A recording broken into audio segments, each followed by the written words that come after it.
And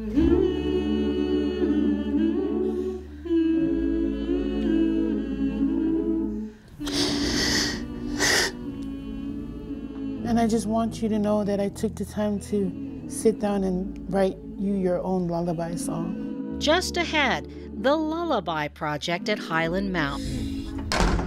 Moms on the inside connect to their kids on the outside through the power of music.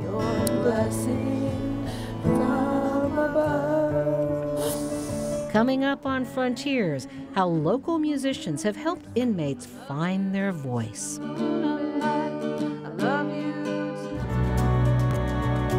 Alaska, where there are old triumphs, but also new frontiers, with challenges as great as the state itself, but a belief the best is yet to come, bringing you the faces, the places, and the spirit of the last frontier. This is Frontiers with Rhonda McBride. Welcome to our program as we explore a Frontiers of the Heart and take you inside the Hiland Mountain Correctional Center, a women's prison near Eagle River. Some of the moms there haven't seen their kids in years, but the Lullaby Project hopes to bring them together through the power of music.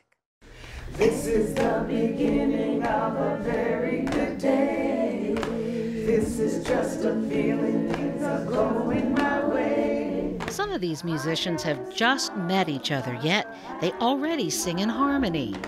I'm inviting love to come and stay. Each of these women will be paired with an inmate at Hiland to help them compose a lullaby for their children. I'm just so honored to be a part of this musical growth process. My intention is to open the heart through music. That life is beautiful.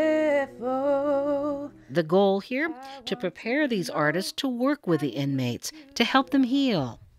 One of the ground rules, they must not ask about their crimes. I've never been in prison, and so I have no experience about that, and the only way I'm going to learn about that is to ask clarifying questions. You don't have to do anything.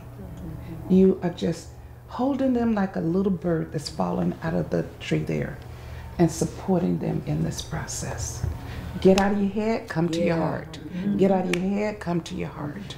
One way to do that, to revisit lullabies from childhood. He works in the saddle when he sleeps in the canyon. The songs span the generations. I grew up by the water, and we were always in the boat, and the people were always rowing. Row, row your boat gently down the stream. While everyone chimed in, there was one surprise in Yupik.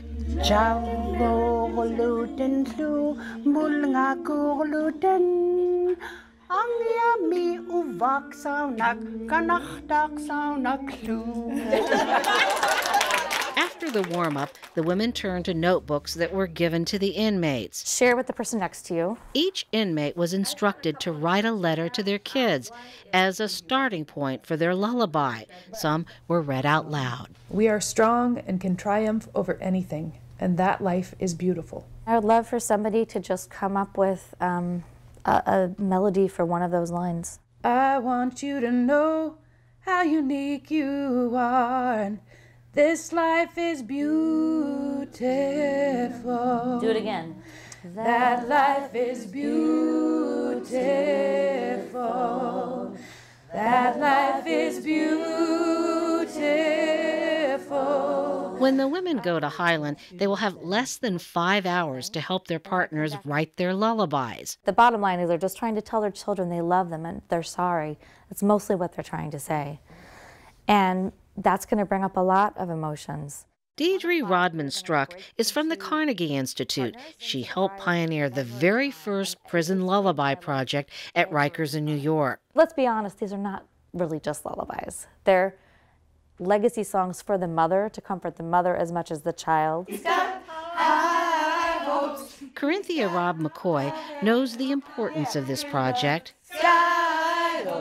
Corinthia wasn't always the upbeat and positive woman she is today. I Missed my child a whole lot. Then I felt like I let him down. When Corinthia was young, she was briefly incarcerated and wishes that there had been a Lullaby Project back then. I think it would have given me some strength and encouragement, and just to know that somebody's out there that can hear me or listen, because a lot of times you don't feel like anyone can hear you. I think this is going to be absolutely a great project. Carla Hicks is a prison social worker and tells the group music keeps the spirit free. Swing low, sweet chariot, even in prison. coming for to carry me home. The women here will soon give a gift that Hiland will neither monitor nor control. So putting your words to music, that's a forever thing that nobody else can take from you.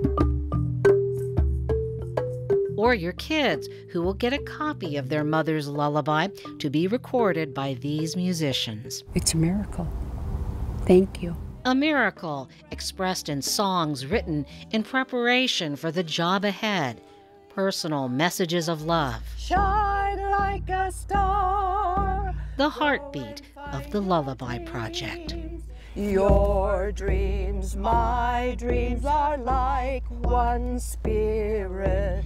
Your dreams, my dreams are like one spirit. You've gone far away, and I will always love you. I will always love you. I will always love you.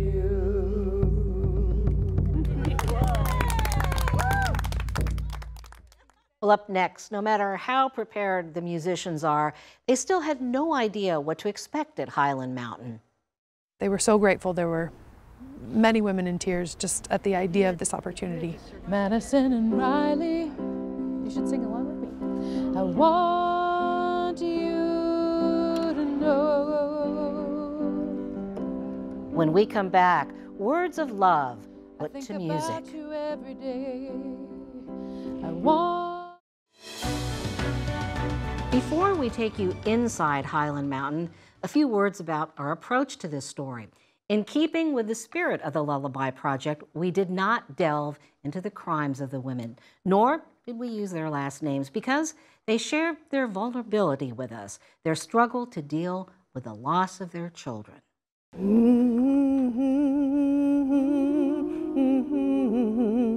The sounds of the Lullaby Project, a sharp contrast to the sounds of Hiland. Tell your name and Glory will check you off, please. In the lobby, women prepare to meet their lullaby partners. How could anyone ever tell you you are anything less than beautiful? How could anyone ever tell you you are less than whole?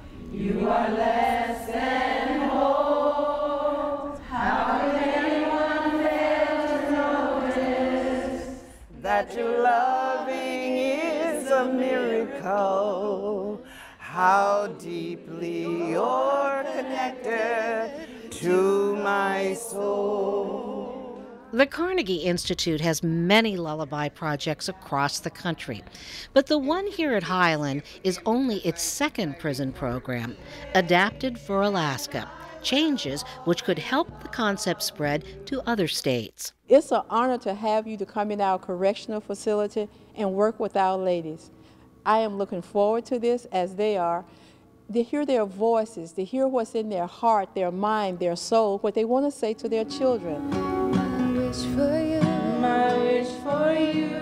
Monique has a lot to say to her kids. My hopes for you. Her son just turned 16, and her daughter will soon be 13, a daughter she hasn't seen since she was a baby. I want them to know that I'm sorry for being gone for so long, and just let them know that no matter what, and no matter how long that I've been gone, I love them, and I'm not ever going to give up on them. No matter how long the women have been here, it never gets easy. But those who are new to Hiland seem to have the hardest time. Most of us take for granted the freedom we have to raise our children. I've never been away from my kids. I've been a mom since I was 13 years old. My daughters are my life. Felicia even has tattoos across her heart for a set of twins. Christina and Nicolette. definitely my favorite. The tattoos on her arm I had started cutting. Remind her to refrain from this destructive habit. I was a self-inflictor on pain to get through situations in my life where my daughter, about a year ago, began doing the same thing. I vowed that I would never cut again because it killed me when I seen my daughter cutting. If you need to cry through it, it'll be fine. It hurts not to be able to see her daughter through this crisis. I want you to put each child's name in the book. Most of the women in this group are here because of drug and alcohol addiction, and the guilt they feel keeps the wounds open. This is a healing process. Healing with help from complete strangers. I still don't know exactly who you are, but I'll learn a lot more about you in this process. The women haven't learned yet which artist they'll be paired up with. There were icebreaker games to lighten the mood and help build trust. One of the connections that we all had was anxiety. We were nervous about meeting them. They were nervous about meeting us because they don't know where we come from. You know, it probably seemed a little scary coming, meeting these prisoners. When I walked into that room, I felt this nervous energy. It wasn't the kind of energy that was saying that they didn't think they could do this. So that was a little bit surprising to me, and exciting, quite frankly. You are amazing women. Standing up is good. Yeah, you can stand up. Standing up to send a message of love. I am amazed. I am amazed. I am amazed by you. I am amazed. I am amazed by you.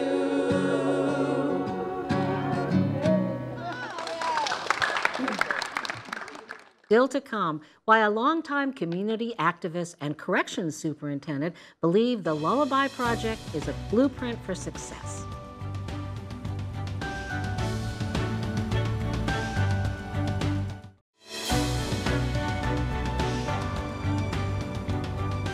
We are familiar with the power of lullabies to put our babies to sleep, but in Alaska, they also seem to be awakening us to new possibilities. This is the beginning of a very good day. The day these inmates begin to write a lullaby for their children. Musicians like Hillary Morgan are here to help put their words to song. Like gentle, not too rough of a stroke. They start with a letter Sean has written to her children. I want you to know that it is not your fault that mommy wasn't there. You are the most precious thing that I ever had in my life. Just know that you are my angels. You've said falling angels many times, right? This, and I'm wondering if you'd like that to be the title. They settle on Angel from Heaven. The chorus has that same phrase in Samoan. Angelo Mailunga. Mailunga. Okay. Yeah.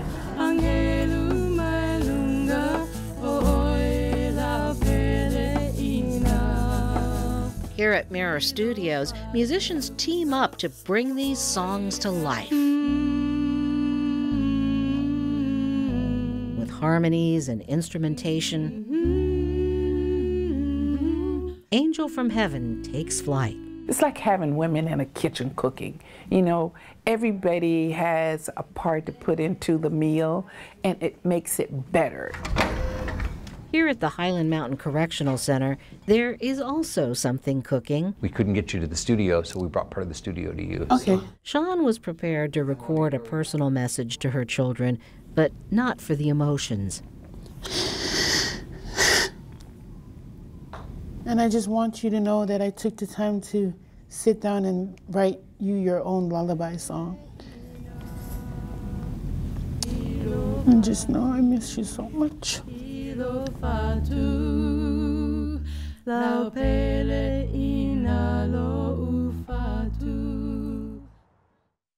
The story continues to unfold, and we will revisit it in a future Frontiers program. But bringing us up to date now, we have two people who have worked with the women at Hiland in various capacities for a long time. Shirley Mae Springer-Staten as a community activist, and Gloria Johnson, now superintendent at Hiland.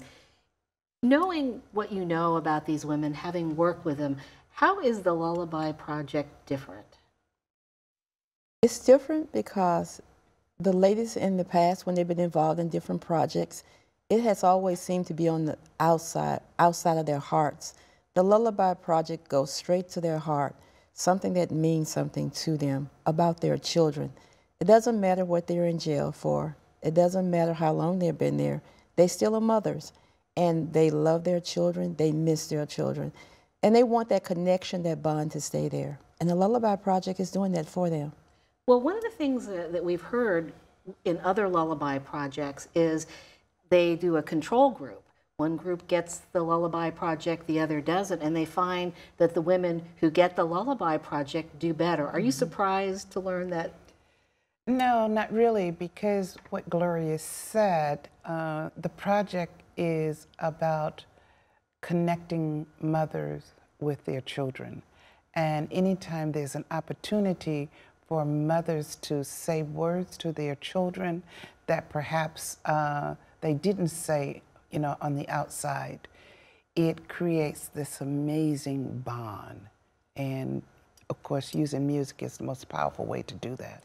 Now, just this week, and this is a part we'll show you later, is that the women got to hear what the musicians have put together for the first time, a kind of a rough mix. And that was just really hard to witness because they were passing out boxes of Kleenex and people took advantage of them. What did you take away from that?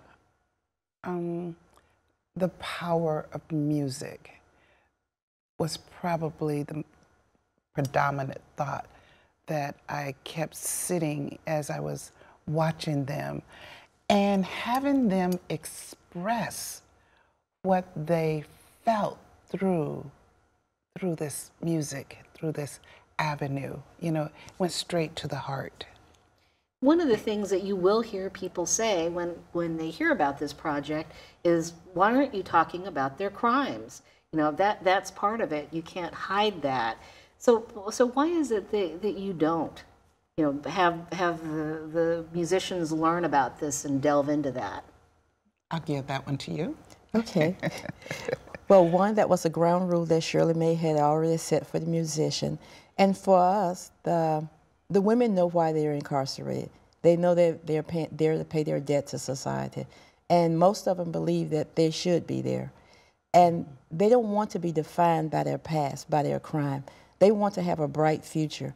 And we're fortunate to have a commissioner, a director, a deputy commissioner that believe in rehabilitation, believe that they should be returning citizens, given a chance.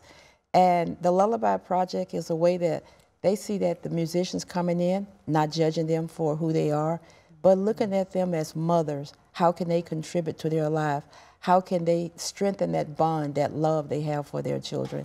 And the past is always going to be their past. It's not going to change. And that's what we want them to see. It's their past. It's not your future. You can help rewrite your future now. And these musicians gave them hope that there are people out there that see them as a returning citizen that is productive and that we care about you. Now, one of the things that you saw through this process is just the incredible gratitude that the inmates express. I almost feel like maybe no one's ever really done anything truly as nice for them as this. I mean, they are just all kind of marshmallows about it. Why is that? I think because it goes beyond, you know, I go back to the heart. It is connecting people, one person, you know, each woman had an opportunity to work with one-on-one musician. And they could share who they were through the power of these words. And it just went to the heart of the project. It wasn't a head project, it was a heart.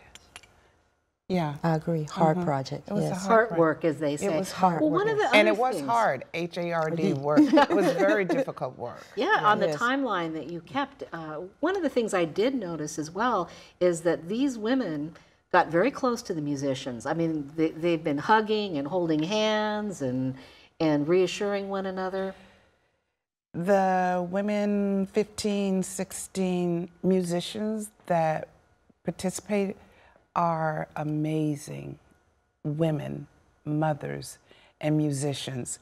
And they stepped into this project being open vessels to support the women at Hiland. And I think, you get women together and each become vulnerable because the musicians walked into the space very vulnerable, and the inmates were vulnerable. So you put that together, that is... being vulnerable, imagine that. Yes. That it can make you strong. Yes. But one of the things we need to talk about, though, is that there's a chance for the public to experience this, the community, and there is going to be a CD. Can you tell us a little bit about that? The CD is a compilation of all of the songs that the women have written, and we will have a Hiland Mountain Lullaby concert on September the 11th at, did I say the 11th? No, oh you my meant God. the 24th. The 24th, Right. the 24th at 11 a.m. And what should the public know that they might have to do that's a little different to be a guest at Hiland? You go on to keystoLifealaska.com, click on purchase ticket, and you will have to give your driver's license because all guests must be pre-screened. So what are you hoping people will do with these CDs? Because I heard it this week, at least the rough cut, and I was amazed. I mean, it sounded so professional, and to me it seems like it'd be the perfect gift to give to a new mom, or just experience myself. It put me in a very good space. Well, it certainly would make good Christmas gifts. But what do you want to do with the proceeds from these things? We'll pay for the project, and we'll use future funds to fund the next project. Next year, we want to do it every year at Hiland. And do you think that this truly could get something going that will have lasting impact? I think it will. I think the ladies who were not selected for the program have a desire, and they want to be in the program if they're going to be there next year. Because no matter what, love transcends all language, all barriers, and they want that love to be given to their kids, want their kids to know no matter where they are in this world, they love them. They love them. So what kind of changes have you seen just since the project has begun? I've seen that the women that's in the project, they're encouraging one another, they're supporting each other. If they're having I'll say a blue or a down day, another lady will come alongside her and she remembered that you're important. Somebody care about you. Lift your head up. You can be encouraging. Break this cycle of sadness. That's amazing. It amazing really that something as gentle as a lullaby can break a Yes. bad cycle. I want to thank Yes. both of you for joining us, Shirley Mae Springer-Staton and Gloria Johnson. Thanks, Thank you. and Thank you. we will be following up on this. All More to right. come. But Wonderful. for now, we want to thank the women of Hiland for their courage in sharing some painful stories. And we want to thank you for being a part of our conversation. We'll see you next week. Madison and Riley, I want you to know I love you. I want you to know